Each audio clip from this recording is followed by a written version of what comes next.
As you can clearly see, I have a passion for collecting physical media, but lately the process of just simply changing out the game that I'm playing has become quite cumbersome. Adapting inputs to try to fit modern displays, keeping track of all the various controllers for the consoles, and even just finding the space to store the consoles themselves. And not to mention the growing cost to acquire everything that's needed to play.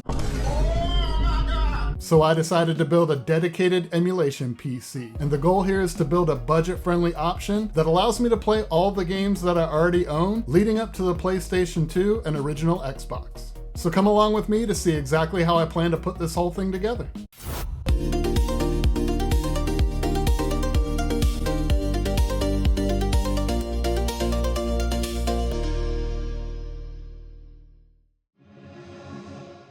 Earlier this year, I built this $300 gaming PC for the channel, and since then it's really just been collecting dust.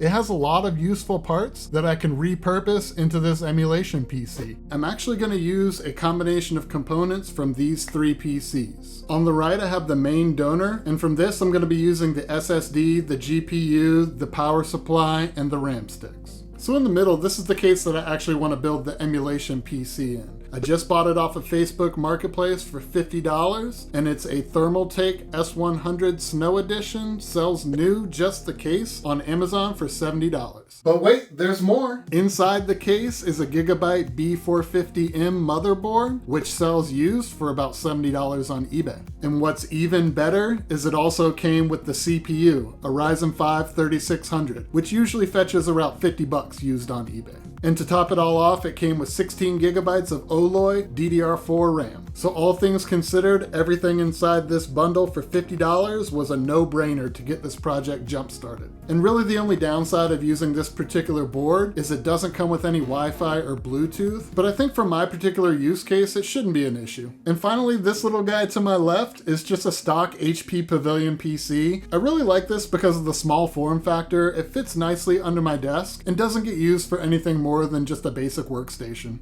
But the reason I'm going to incorporate this into the build is because of the CPU. This has a Ryzen 7 5700G, and between the three CPUs here, it definitely has the best single core performance, and also has the highest base clock and boost clock of the bunch. So the plan is to take the Ryzen 7 3700X, put that into my workstation, take this Ryzen 7 5700G and put that into the emulation PC, so we're getting the best possible CPU for this build.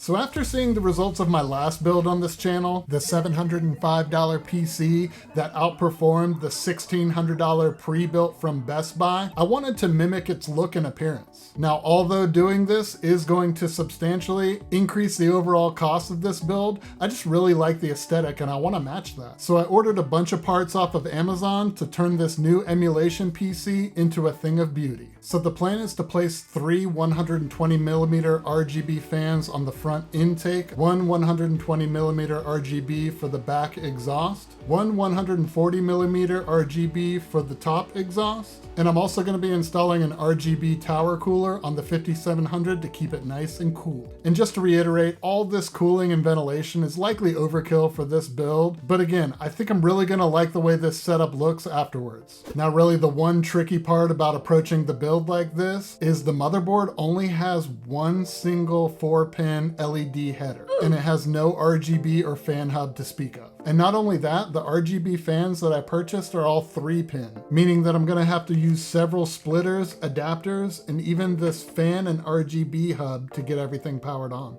Will it work? I think so, but let's start swapping out old components, installing new ones, and see what happens.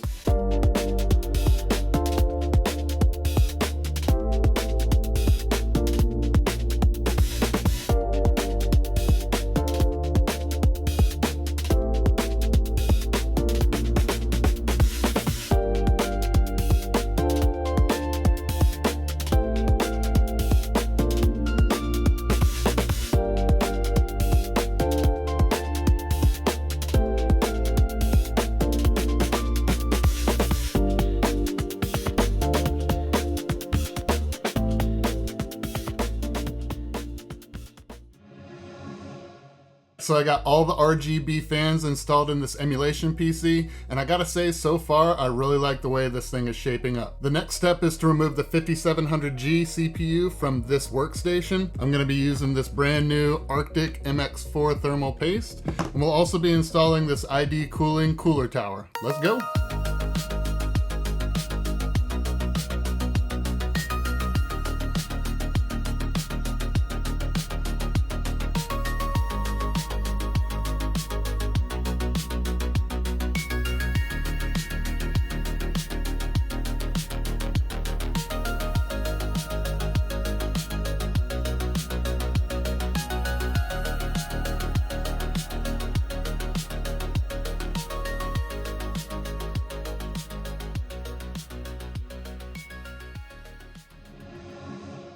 All right, so I got that tower cooler installed, and so far, everything is coming together really nicely. So the last thing to do is install the GPU, the SSD, the RAM, and finally this HX850 Corsair power supply, which if you saw my last build gave me a lot of issues. So hopefully we don't have to do any modifications on this case in order to make it fit.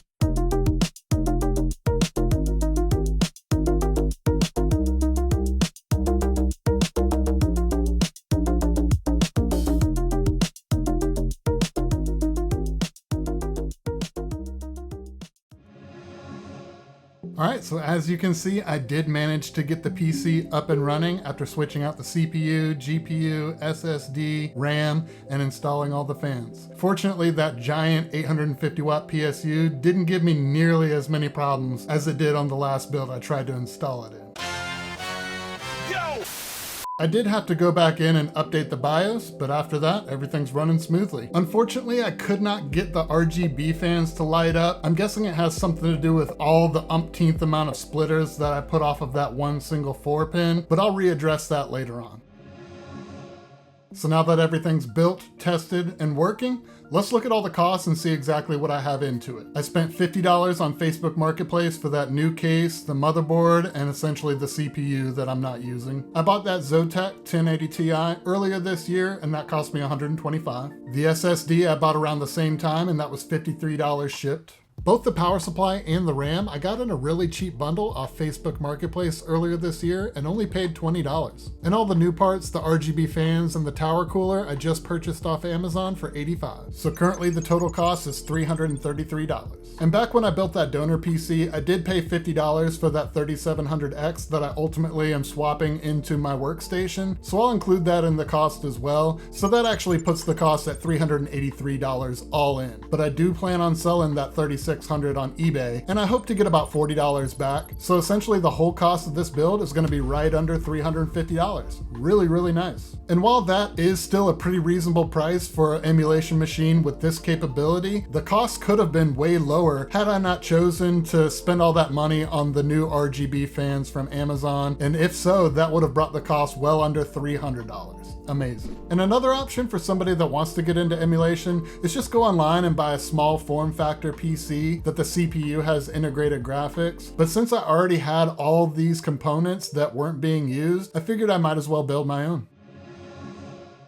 I've really had a lot of fun building PCs like this on the channel for the last year, and I really plan to use this one a lot. If you've enjoyed this video so far, make sure to give it a like. And furthermore, if you want to see videos geared towards gaming and building PCs on a budget, make sure to subscribe. After all, it is free and it allows me to continue making great videos about builds just like this one. In the next video, first order of business is to get the RGB working, and then I'll install some emulators and ROMs, test the performance of the machine, and see what it's really capable of. Based on my research, it's definitely going to be able to handle any retro game leading up to the 6th generation of consoles. But it would be really great if I could also get it to emulate some PlayStation 3 and Xbox 360 games. Now, is it going to be able to handle those types of games? Well, we'll just have to wait and see. Thanks again for watching, guys, and continue to be a frugal user.